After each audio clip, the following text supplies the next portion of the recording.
আজ ঐতিহাসিক 21শে ফেব্রুয়ারি আন্তর্জাতিক মাতৃভাষা দিবস ও শহীদ দিবসে আমি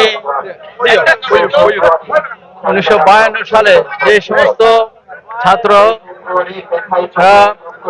তার বুকে তাজা রক্ত দিয়ে মাতৃভাষার জন্য যারা জীবন দিয়েছেন তাদেরকে আজকে আমি স্মরণ করছি।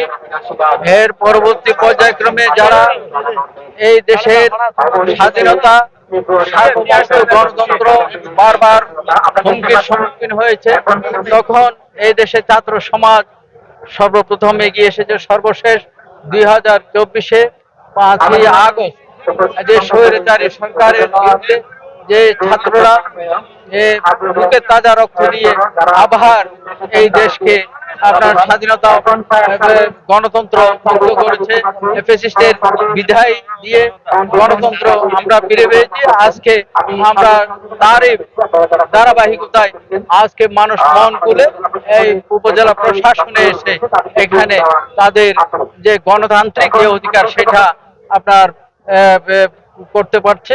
সেই জন্য আমি মহান আল্লাহর নিকট শুকরিয়া আদায় করছি। এবং যারা শহীদ হয়েছে 52 থেকে এই পর্যন্ত যে সমস্ত ছাত্ররা বিভিন্ন সংগ্রামে বিভিন্ন জাতির প্রয়োজনে যারা আত্মাহুতি দিয়েছে তাদের আত্মার মাগফিরাত কামনা করে আমি শেষ করছি। ধন্যবাদ সকলকে। আসসালামু আলাইকুম।